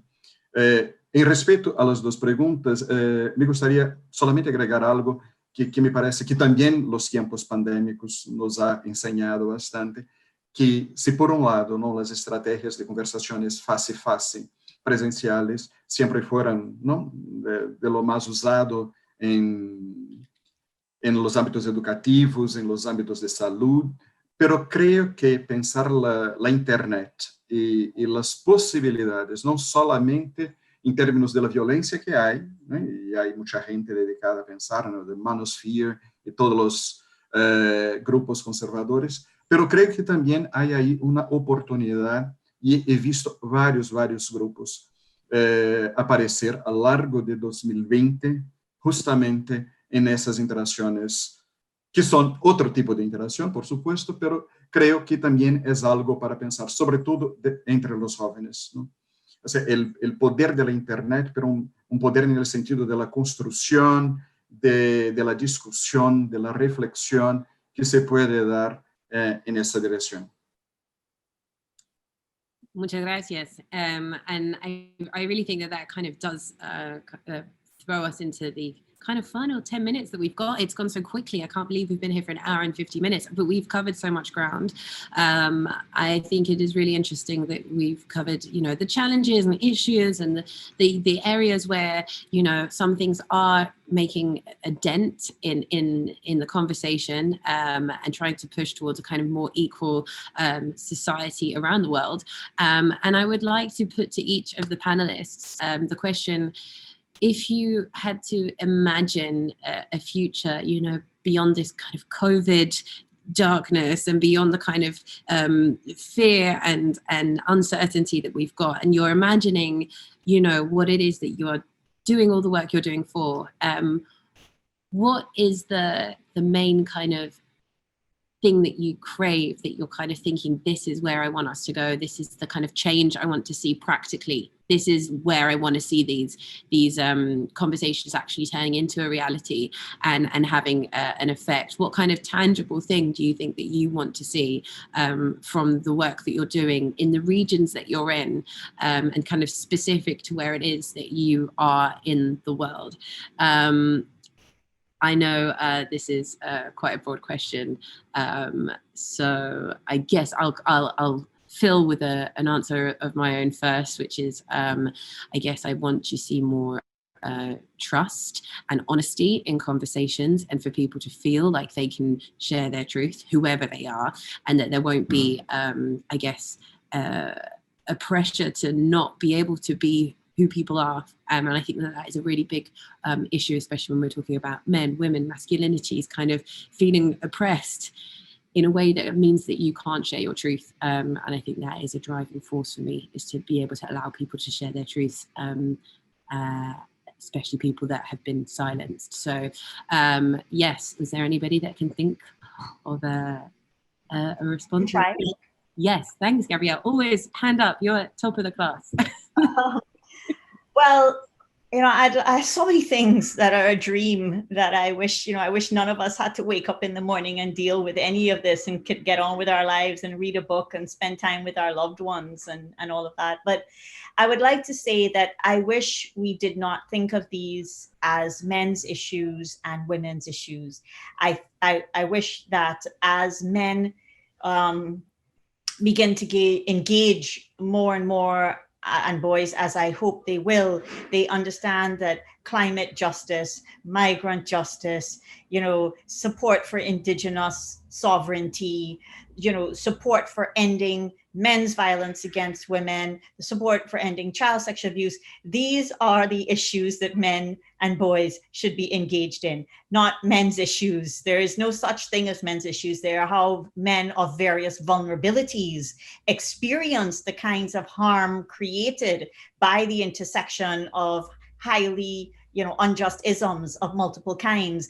But the way that the women's movement has long seen everything from nuclear disarmament to, you know, to the governance of welfare and its biopolitics as women's issues, the way racism is a women's issue, anti-Blackness is a women's issue, that is what I want to see from the engagement of men and boys, that they join these movements prepared to see the patriarchal organization of gender, of sex, gender, and sexuality as encoding power in all of these isms, and are prepared to challenge these isms with those of us that are out there doing it, and are prepared to challenge it while not leaving the total transformation of how we currently police and manage and socialize sex, gender, and sexuality, without leaving that struggle to transform those behind. And that's really what I want to see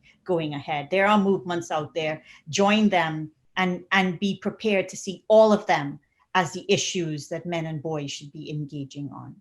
Thank you very much, Gabrielle. I'm going to go through everybody as they are on my screen. We only have 6 minutes left, so in a much kind of brevity as possible, I'll go with Brigitte.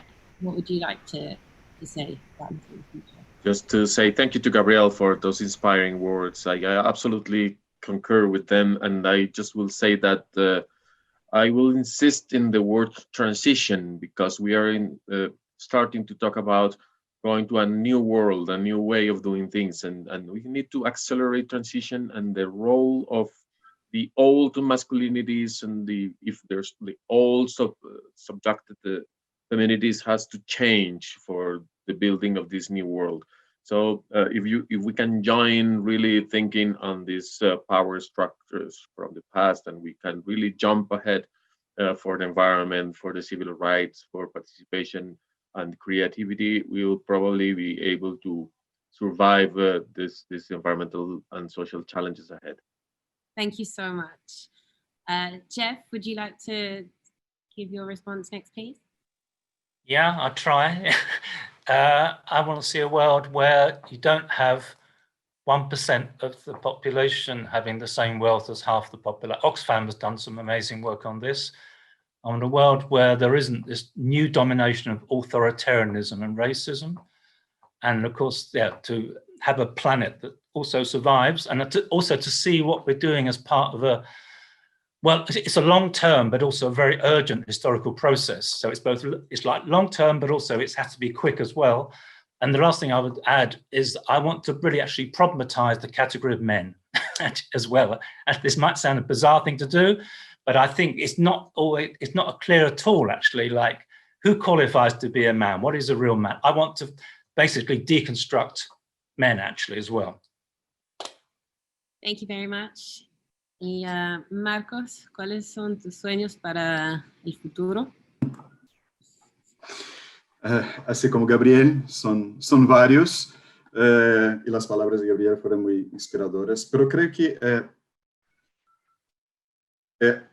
O sea, tengo ya como casi 30 años trabajando con hombres y niños en Brasil y otros países, y creo cada vez más, o sea, que los cambios personales son riquísimos y súper importantes, pero no son suficientes para la construcción de un mundo más democrático, justo, solidario, que tenemos también que hacer esfuerzos para cambiar las estructuras que sostienen las desigualdades, ¿no?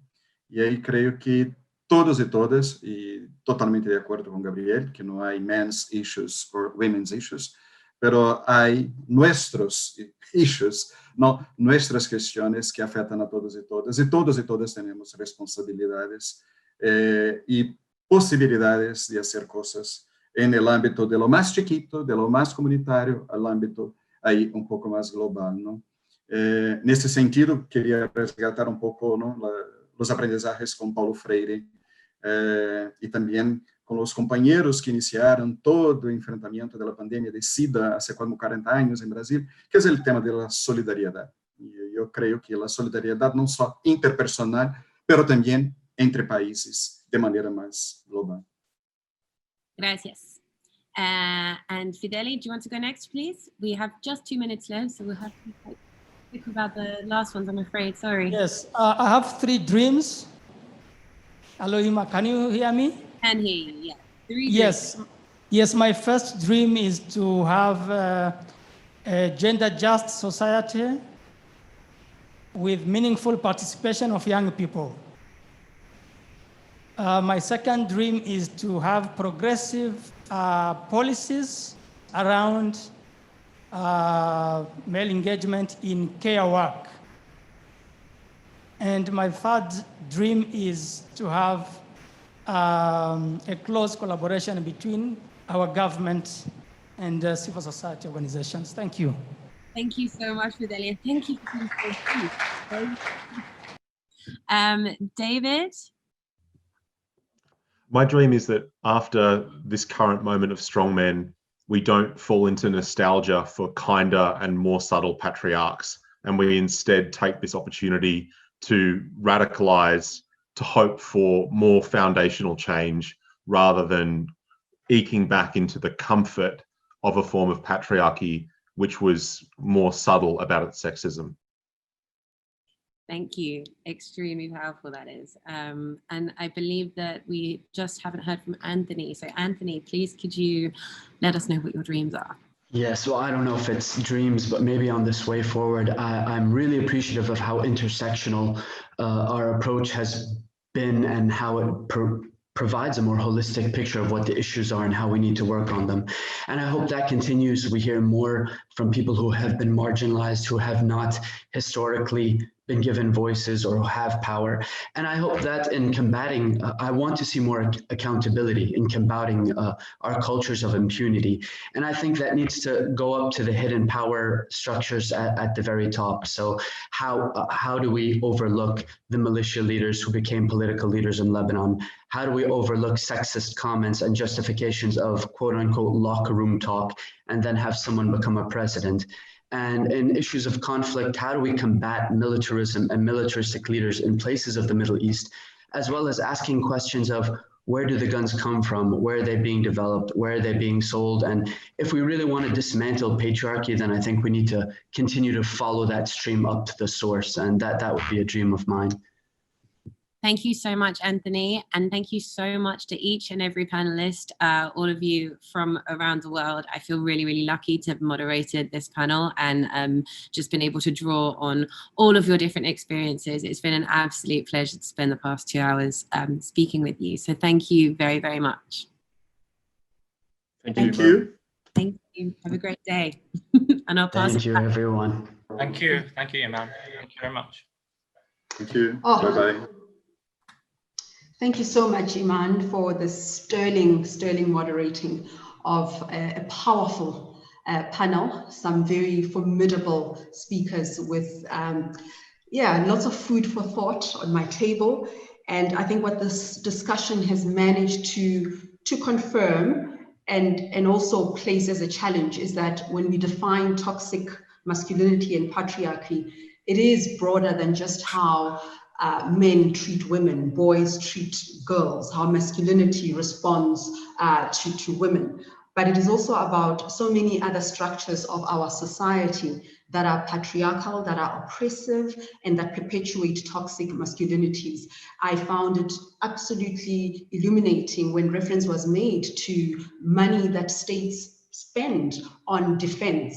It's not an obvious link to toxic masculinity and feminism, but it is. We should make it that, precisely because it communicates our priorities, and that priorities are about military might, war, and overpowering the weaker people, the weaker states.